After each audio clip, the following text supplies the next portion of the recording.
Privyet, my Drzia. Welcome back to Ranking Every Assassin's Marksmanship.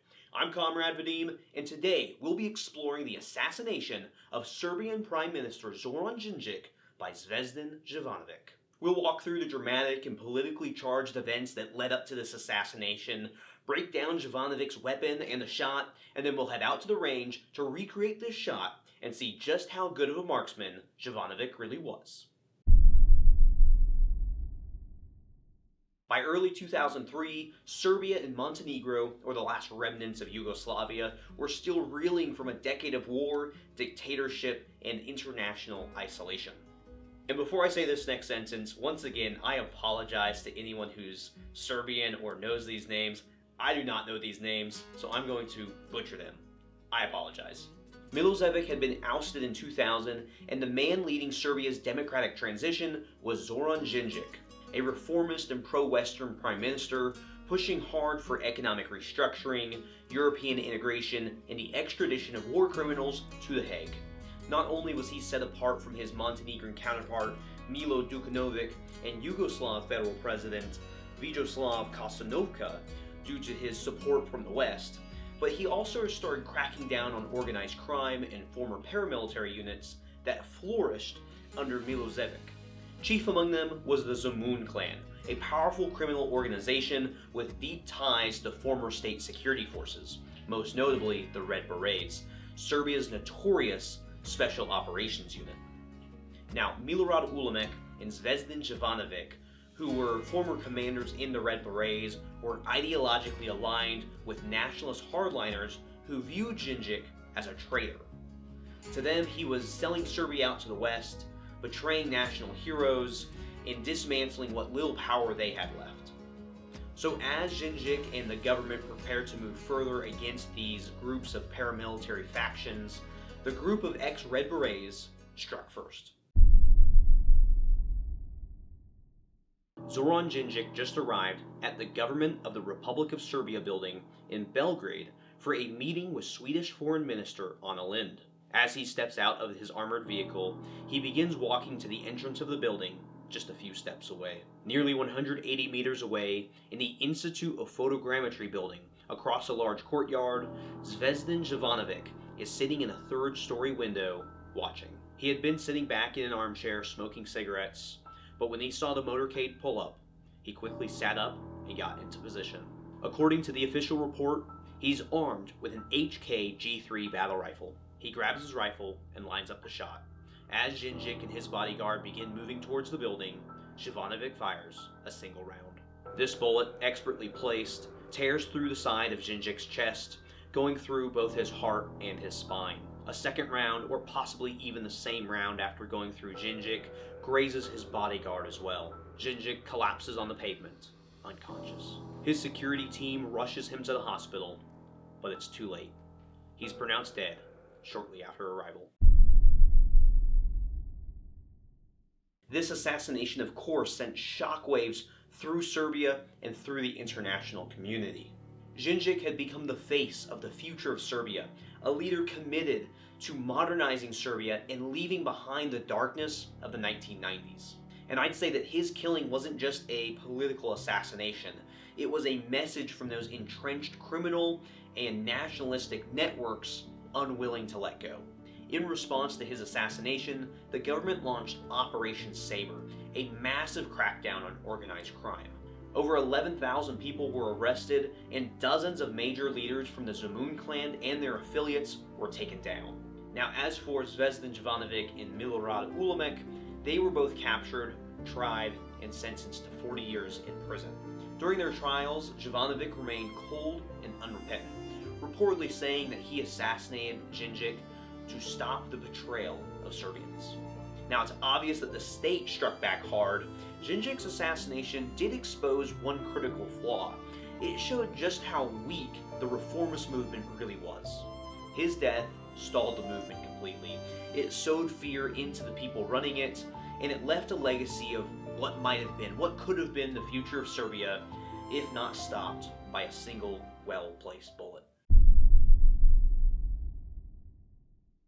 Alright, now let's talk about the gun. Per the official report, Jovanovic used an HK G3 chambered in 7.62 by 51. If you're familiar with this gun at all, you know how just awesome it is. I'm super bummed because I actually have a few of these being built right now, and I was really hoping I could delay this video long enough to be able to recreate the shot with it, but I can't put off this video any longer. It's been months since I put out one of these videos, so we're going for it anyway without it, and we're gonna make the best of it. Now, if you do want me to revisit this when I have one of those G3s in hand, let me know, and I will gladly redo the recreation part and see if anything changes. HK developed the G3 with the help of CETME, a Spanish small arms research institute, in the 1950s. The G3 is one of those weapons that almost anyone will recognize if it's from a video game, their history books, or maybe a movie. Now, it also has bonus points for me because it's unique in that it is a roller delayed blowback, which is just unique and cool. Over 8 million of these things were made, and they were used by dozens of countries and hundreds of militias worldwide. Out of the G3's 18-inch barrel, the 7.62 by 51 NATO has a maximum range of about 1,100 meters, so Jovanovic's 180-meter shot, it was a walk in the park for the gun. Officially speaking, we really don't know much else about Jovanovic's specific weapon.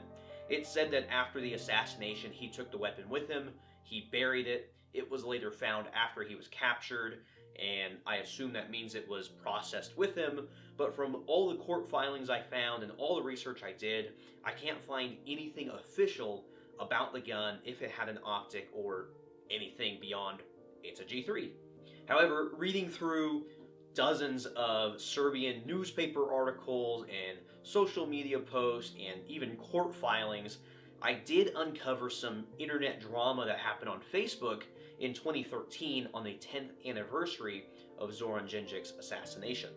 Nikola Savic, some random employee from the Ministry of Justice in Serbia, posted on Facebook a picture of a gun, and he claimed that that was the gun recovered and used by Jovanovic to kill Dindic. Now, here's one thing that you'll notice. It's not a G3. It's actually a PSG-1, which is just a tuned up G3, but tuned up it is. It's still roller delay blowback, but the PSG-1 has some critical differences between the G3. First of all, its accuracy was increased a ton. They say it's less than a 1 MOA gun now. I'm not sure exactly what the G3 is, but apparently sub MOA is better than the G3. It's also built up a little bit tougher, and it comes included with something called the low noise bolt closing device, which from what I can understand is just a forward assist. But the most important difference is it comes with a Hensoldt ZF 6x42 optic, and that gives us some key information on this assassination, because previously with just knowing it's a G3, did he take that shot with the G3 iron sights? That's a pretty impressive shot, but if he came with a 6x magnification optic, well, we'll still let the assassin or the recreation talk a little bit later, but that is important information in judging his marksmanship ability. Now, there was also a variant of the PSG-1 that included a 3 to 12 times magnification optic. However, this came out 3 years after Dindic was assassinated, so that's not important here. So we have a G3, maybe a PSG-1, we have probably some type of optic, possibly a 6 times magnification, shooting a 7.62 by 51. Now let's talk about the shot. As we talked about previously, Dindic got out of his armored vehicle and began walking towards the side entrance of this government building. Now, between where he parked and the side entrance of this building was probably only 20 to 30 feet, so he wasn't going to be walking for very long. Now, Jovanovic was positioned in a third-story building 180 meters across a large courtyard in the Institute of Photogrammetry. Now, what's unique about this position that Jovanovic was in was it's almost perfectly perpendicular to Dindic's walking path. So as Jovanovic was shooting 180 meters this way, Dindic was walking 90-degree offset from that, meaning that that lateral motion that Dindic was doing walking towards that building was the most adverse possible for taking a shot. Now, he was shooting across a large courtyard. From what I can tell, there's not much in that courtyard as far as height-wise, no large trees, no large, statues in the way. It was a very clear shot as far as obstructions go. So as the vehicle pulled up, Jovanovic quickly got into position, lined up his shot, and as Dindic was taking those steps towards the entrance, he sent one round, striking Dindic right in the side of the chest, and that bullet tore through his heart, through his spine, and possibly out the other side, essentially killing him instantly. It's also worth noting that Dindic's bodyguard was hit. He was grazed with something. Every other article I could find, one would say it was a second bullet, and the next article would say it's the same bullet that traveled through Dindic. We don't really care either way. He survived, thankfully, and he's not part of this assassination series. So now that we know the shot, and we know the gun, and we know the history behind this event, let's go out to the range, set up this shot to recreate it, and see just how good of a marksman Jovanovic really was. To fight. Hey guys, just interrupting the video real quick. I have been nominated for Micro Influencer of the Year through the Gundies.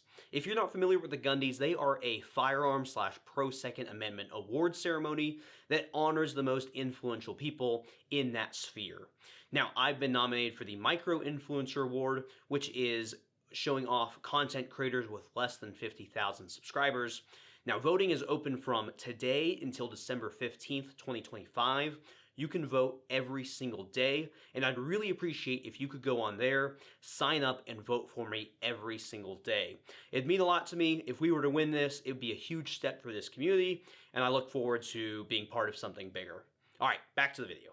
All right, we are now out at the range to recreate the assassination of Zoran Dindic by Zvezdan Jovanovic. We've set up a target at 197 yards, way out there, and we're going to get set up to recreate it. Now, for today's recreation, we are using the SVD Dragunov. In the actual shooting, they used an HK-G3. This is the closest thing I have in my collection to the G3, just as far as caliber-wise. I was tempted to use the AUG, but I think this will give us the best results for today. So let's go get set up and talk a little bit more about the shot. Okay, so we have the target way out there. We don't have our camera set up out there, but it's there. You can trust me. We have 3 loaded up in the Dragunov. And Zvezdan Jovanovic was 197 yards, 180 meters away from Zoran Dindic. Now, he was positioned in that technical building up on the 3rd floor, whereas Zoran was getting from his car and walking into the government building almost perfectly laterally. We can't mimic the movement, but we do have the target set up at a pretty severe 90-degree angle there. It's not perfectly 90 because I want to give myself a little bit of a shot, but it is mostly perpendicular to us. All right, so 200 yards, that is only going to be 0.2 milliradian for me. So I've adjusted my scope there since Milorad was a Red Beret guy, so I'm sure he had all the good sniping techniques. So we'll give ourselves every advantage we can here. We also have a very calm day, so we don't have to worry about the wind messing up our bullet at all. Now, Milorad also hit Zoran in the heart with 1 shot. So that's what we're going to attempt to emulate. I'm going to aim for the side of the chest there. And see if we can't go through there. There are some theories that there was a second or maybe 3rd bullet that hit the bodyguard, but we're just looking at Zoran Dindic's assassination today. So, 3 loaded up. Let's give it a try.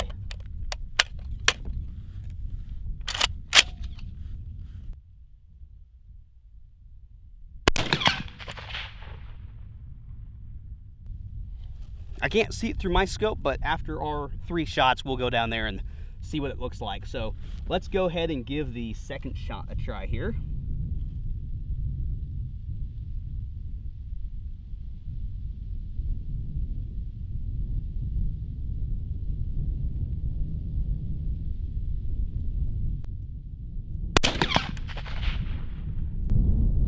I can't see that one either, so we'll go ahead and give it another one. But I don't have a very high magnification scope, so I'm not really expecting to be able to see these.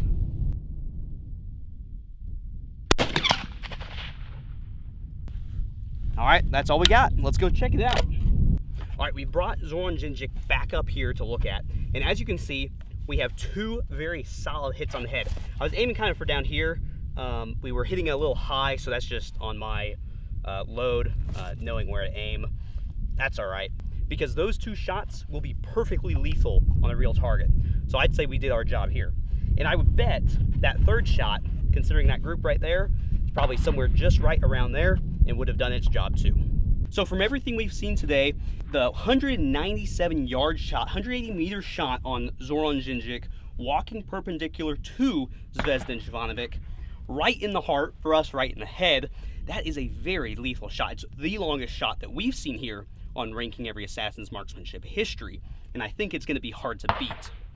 Now, based on everything we have seen, I'm going to put Zvezdan Jovanovic's marksmanship in the S category.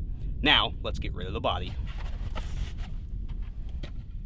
Thanks for watching this episode, guys. I really appreciate it. If you enjoyed this episode of Ranking Every Assassin's Marksmanship, make sure to check out the playlist on my channel that includes all the other short and long-form breakdowns. Don't forget to follow me on Instagram and X. I've been a lot more active there, so make sure to give me a follow there. Also, don't forget to like this video and subscribe, and leave a comment down below. Tell me, do you think that Jovanovic's marksmanship can be beat after today's performance? Or was he maybe just really lucky with that shot placement? Well, anyway, until the next video, do Svidanja.